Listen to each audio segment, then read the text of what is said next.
So what will museums look like in 25 years, which is a great long time. If you think of where we were 25 years ago, we're talking about well into the 80s.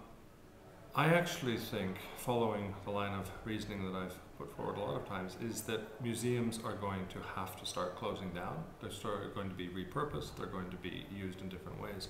I do not see a rosy future for museums.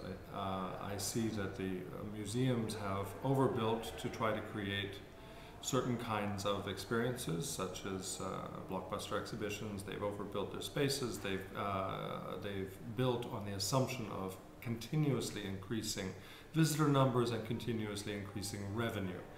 Visitor numbers I do not think will continue to increase. In fact, I think we should expect them to fall, given both ecological concerns and certainly economic ones. And revenue, I think, is under attack quite seriously. The public sector can no longer cope with its obligations to pay for highways, schools, hospitals. The first thing under the axe is nearly always culture, either in a direct form of cuts or in a stealth form of redirecting the activities of an institution such that the core functions are no longer financed.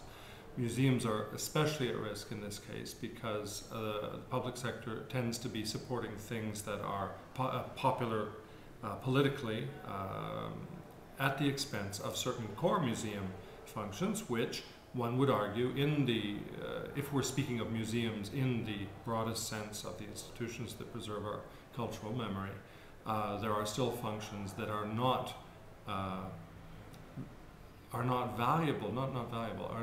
payable for on a short-term basis, which is to say that our obligation to conserve, to protect, to study, to collect the traditional museum functions are being underfinanced already, and I feel that it's a downhill slope. I see a very bleak future for most museums. The exceptions will be small museums and large museums. It's the middle-aged, middle-sized museums that are going to suffer the most. They're the ones that have responded by overbuilding, the ones that have responded by jumping as high as requested for different kinds of funding sources. I think they're vulnerable. I don't think we'll see the demise of the museum as an institution. I think we're going to see middle-sized, middle-aged museums at risk, and certainly in 25 years.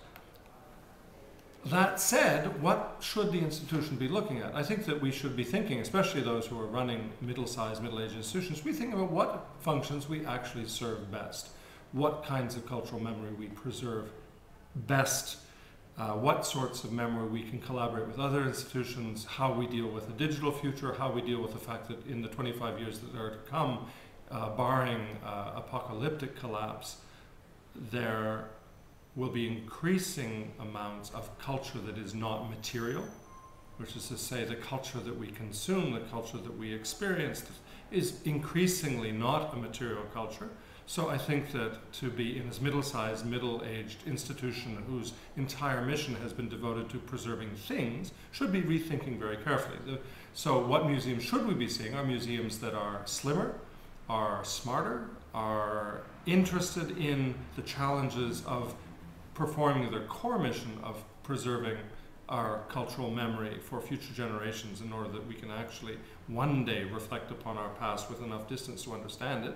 So I think that the museum function is indispensable, and in fact even more important as we move into a world which is, for all sorts of reasons, economic and cultural, becoming one of the continuous present, in which we become somnambulists with our iPhones and iPods and we tend to be sleepwalking. So I think more than ever the core museum functions are indispensable. The institutional form which that takes, I think, has to be leaner, sharper, ready to change itself more quickly, open to change, open to younger ideas, creating more a forum, a platform, being more representative, inviting new forms of governance so the people who actually use it and make use of those kinds of cultural memories have access to them. The people who contribute to the culture that's being made actually have a role in what gets preserved, so you don't have a disjoint between those who make the decisions about what to be preserved and those who are actually making the culture. I think we have to look at a very different kind of institutional form. And our job now, in a period which I feel is a period of enormous transition, perhaps limbo, is to experiment and experiment and experiment with new institutional forms, new forms of gathering voices, new forms of inviting participation, new forms of changing governance, in order that our dinosaurs do not collapse under their own weight, but evolve into smarter, faster, smaller, lither organisms.